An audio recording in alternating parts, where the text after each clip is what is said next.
জীবনে কখনো কল্পনাও করিনি যে একজন বিধবা মেয়েকে বিয়ে করতে হবে, তাও নিজের ইচ্ছাই নয় বরং মায়ের চাপে পড়ে। না, তাকে মহিলা বললে ভুল হবে, সে এখনো তরুণী, বয়স হয়তোবা আমার থেকে 2-1 বছরের ছোট হবে। তবে তার কোলে একটা মেয়ে আছে, যে সত্যটা আমি মেনে নিতে পারিনি, এখনো পারছি না। আমি চেয়েছিলাম আমার পছন্দের বিয়ে হোক ভালোবাসার মানুষের সঙ্গে, কিন্তু মা বারবার বললেন ওর মা আমার ছোট্টবেলার বান্ধবী, তাছাড়া মেয়েটা অনেক ভালো শিক্ষিত, বাচ্চা থাকলেও তো জীবন থেমে থাকে না, তুমি মানুষ করবা। আমি কিছু না বলে সম্মতি জানালাম, মুখে কিছু না বললেও মনে ঘৃণার রাগ আর হতাশা জমে রইল। আর সেই রাত, বিয়ের প্রথম রাত, ঘরে ঢুকে চোখে পড়লো সাজানো বিছানা, ফুলের গন্ধে ভরা ঘর, আর লাল শাড়ি পরে মাথা নিচু করে বসে থাকা তরুণী সিরাত। দেখতে অসম্ভব সুন্দর, তবে প্রথম দেখায় এক মুহূর্তের জন্য কেমন যেন থমকে গিয়েছিলাম। কিন্তু পরের মুহূর্তে মনে পড়লো সে একজনের স্ত্রী ছিল, একটা বাচ্চার মা। এই বিবেচনায় তার সৌন্দর্যও যেন ফিকে হয়ে গেল।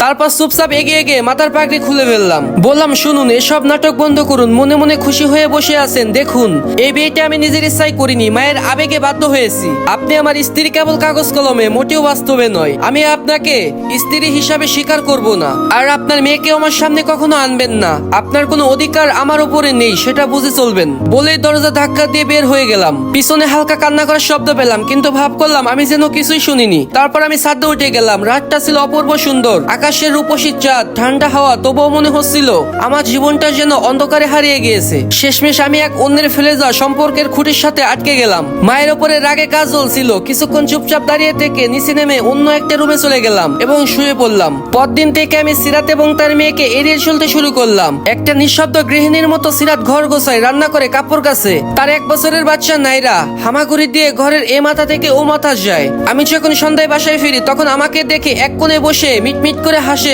আর কিছু বলার ট্রাই করে, কিন্তু আমি গ্রাহ্য না করে চোখ ফিরিয়ে নিয়ে সোজা রুমের দিকে ঢুকে পড়ি। সিরাত খাবার রেখে যায় দরজার পাশে, চোখ তুলে তাকায়ও না, আমিও তাকাই না। দুজন দুজনকেই অদৃশ্য ভেবে চলি। একদিন ঘরে ফিরে তো আমার মাথায় রক্ত উঠে গেল।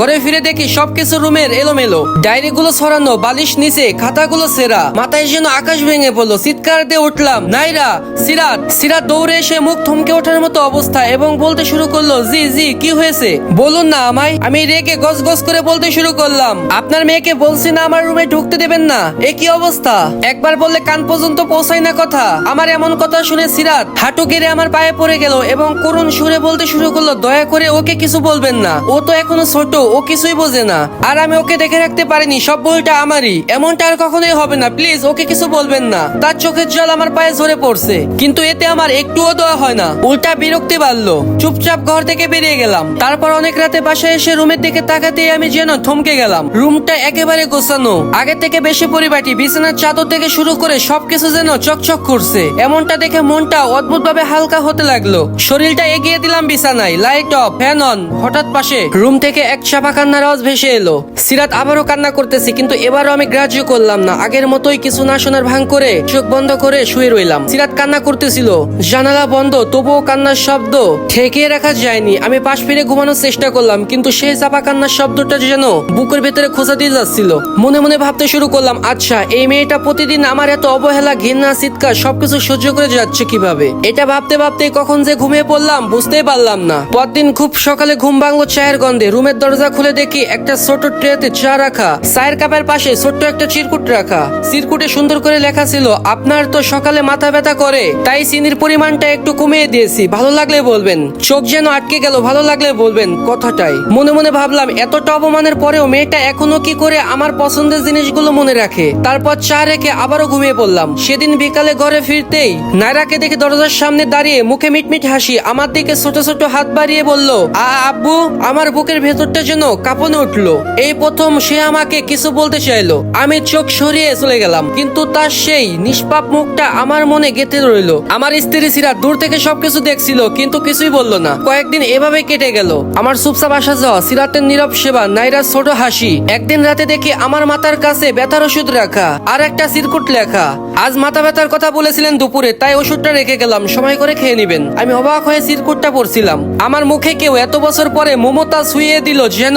রাত গভীর হতে থাকলো, চোখে ঘুম আসছে না। ছাদের রেলিং এ দাঁড়িয়ে থাকলাম কিছুক্ষণ, তারপর নিচে নেমে ধীরে ধীরে সিরাতের ঘরের দিকে এগোলাম। ভিতর থেকে নাইরার হালকা হাসির শব্দ আসছে। দরজায় ফাঁকা দিয়ে দেখলাম সিরাত তাকে ঘুম পাড়ানোর ট্রাই করতেছে এবং ছড়া বলতেছে। ছড়াটা এমন ছিল, আকাশে লুকায় চাঁদ, চুপটি করে নাইরা ঘুমায় আজ। তার গলার সুর কি শান্ত, কি কোমল, একদম মায়া ভরা। এই প্রথমবার তার কণ্ঠ শুনে আমি মুগ্ধ হয়ে তাকিয়ে রইলাম। একটা বাচ্চার মা হয়েও সে যেন এখনো নিজের সমস্ত ভালোবাসা দিয়ে চারপাশের অন্ধকার সরিয়ে দিচ্ছে। আমি ধীরে ধীরে পিছনে ফিরলাম। আমার ভেতরে কোথাও যেন একটা নরম বাতাস বইছে, ঘৃণার কাঁটা ভেঙে কিছু একটা গলে গলে যাচ্ছে ধীরে ধীরে। তবুও আমি জানি আমি এখনো প্রস্তুত নই এই ভালোবাসা স্বীকার করার জন্য, এই ছোট মেয়েকে মেয়ে বলে স্বীকার করার জন্য। তবুও কোথাও যেন কিছু বদলে যাচ্ছে। যাই হোক, দোটানার মধ্যে পড়ে গেলাম। তাকে দেখে মুগ্ধ হয়ে যখন মনে হয় সে অন্য কারোর স্ত্রী ছিল, তার প্রতি ঘৃণা চলে আসে। জীবন আমাকে কোথায় নিয়ে আটকালো, এই ভাবনা ভাবতে ভাবতে একদিন ঘুমিয়ে পড়লাম। পরের দিন ঘুম ভাঙতেই চোখে পড়লো আরেকটা সিরকুট। পরবর্তী পাঠের জন্য সবাই অপেক্ষা করবা। Bye bye guys.